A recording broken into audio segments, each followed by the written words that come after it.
Fotosintesis merupakan proses biokimia untuk memproduksi energi terpakai, di mana karbon dioksida dan air di bawah pengaruh cahaya diubah dalam senyawa organik yang berisi karbon dan kaya energi. Fotosintesis merupakan salah satu cara asimilasi karbon karena dalam fotosintesis karbon bebas dari CO2 diikat atau difiksasi menjadi gula sebagai molekul penyimpan energi menurut Salisbury dan Ross 1995. Faktor yang mempengaruhi yaitu laju fotosintesis cahaya, konsentrasi karbon dioksida, persediaan air, dan lain sebagainya menurut Pertamawati 2010. Pigmen alami adalah segolongan senyawa yang berasal dari hewan atau tumbuhan, mencakup pigmen yang sudah terdapat dalam makanan dan pigmen yang terbentuk pada pemanasan, penyimpanan, atau pengolahan. Menurut Demen 1997, respirasi merupakan suatu proses yang melibatkan terjadinya penyerapan oksigen dan pengeluaran karbon dioksida serta energi yang digunakan untuk mempertahankan reaksi metabolisme dan reaksi lainnya terjadi di dalam jaringan menurut Nurjana 2002.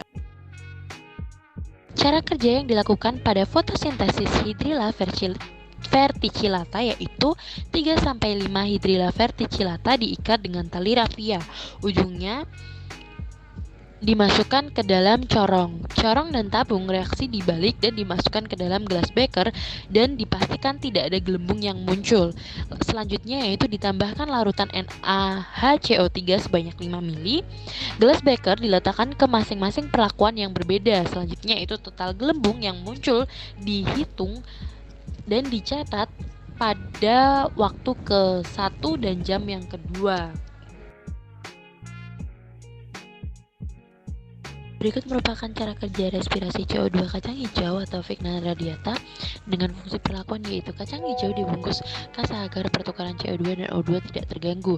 Penggunaan kacang hijau di tempat gelap untuk mencegah pengaruh cahaya karena laju respirasi dapat disebabkan oleh cahaya. Kacang hijau digantung di atas NaOH 2/3 dari botol tidak terlalu rendah maupun tinggi agar mempengaruhi laju respirasi. NaOH di sini berfungsi sebagai pengikat CO2 hasil respirasi. Penutupan mulut botol dengan aluminium foil untuk mencegah NaOH bereaksi dengan CO2 di udara bebas. Indikator PP di sini berfungsi untuk titrasi sebagai indikator perubahan warna. Larutan PaCl2 berfungsi sebagai agen pengendapan CO2 yang telah diikat. HCNI 0,1N berfungsi sebagai titran dalam proses titrasi dihentikan ketika larutan tepat berwarna bening. Cara kerja yang dilakukan pada pengamatan preparat daun C3 dan C4 yaitu tumbuhan C3 dan C4 disiapkan, lalu daun dari setiap tumbuhan diiris tipis secara melintang. Selanjutnya daun yang sudah diiris secara melintang diletakkan di gelas benda. Air diteteskan sedikit kemudian ditutupi dengan gelas penutup. Selanjutnya yaitu preparat diletakkan di mikroskop kemudian diamati. Berdasarkan hasil percobaan fotosintesis pada daun C3 dan C4, kaktus atau cacta CHE merupakan golongan CAM. Hal ini sesuai dengan Lakitan 1995 bahwa tanaman CAM merupakan tanaman yang membuka pada malam hari dan menutup pada siang hari, serta memiliki laju fotosintesis yang rendah bila dibandingkan dengan tanaman C3 dan C4. Sedangkan untuk tebu atau Saccharum officinarum dan jagung atau Zeamys merupakan tanaman C4.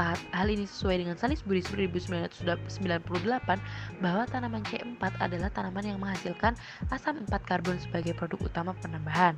Sedangkan untuk kedelai merupakan tanaman C3 sesuai dengan Salisbury dan Ross 1995 bahwa tanaman C3 merupakan spesies tanaman yang menghasilkan 2 atom C dan dalam PGA sebagai produk utama awal pembakaran CO2. Berdasarkan hasil pengamatan daun yang saya peroleh, tanaman Khalifa atau daun brokoli atau Eudia ridley merupakan tanaman berwarna kuning. Tanaman yang kedua yaitu tanaman andong atau pohon tea, yaitu tanaman berwarna merah, dan tanaman yang ketiga yaitu Athurium genmani dengan warna daun yaitu hijau. Berikut merupakan gambar tempe yang sudah jadi dan belum jadi. Cara kerja yang dilakukan untuk pengamatan kalori respirasi kedelai yaitu 500 gram kedelai dan tempe disiapkan. 500 gram kedelai dimasukkan ke dalam kantong plastik selama 2 hari. Kedelai dan tempe jadi setiap sore diamati perubahan suhu yang terjadi dan suhu dicatat. Hasil pengamatan kalor yang dihasilkan tempe pada hari ke-0, pada tempe jadi suhu yang diamati yaitu hangat, sedangkan tempe belum jadi yaitu tidak panas dan tidak ada jamur. Hari pertama yaitu pada tempe jadi panas, tempe belum jadi tidak panas, pada pengamatan tidak ada jamur, dan pada tempe jadi terdapat sedikit jamur. Hari kedua yaitu tempe jadi sangat panas, tempe belum jadi panas, dan terdapat jamur. Berdasarkan pengamatan yang telah dilakukan, pada ketiga tanaman memiliki warna yang berbeda, menunjukkan adanya perbedaan kandungan pigmen daun. Pada tanaman Calliva atau Eudiarythlae, berwarna kuning terjadi karena tanaman memiliki kandungan pigmen karoten. Hal ini sesuai dengan teori Trenggono 1990 bahwa jenis-jenis senyawa zat warna alam yang terkandung dalam tumbuhan yaitu klorofil hijau, karoten kuning oranye, dan antosianin yaitu merah.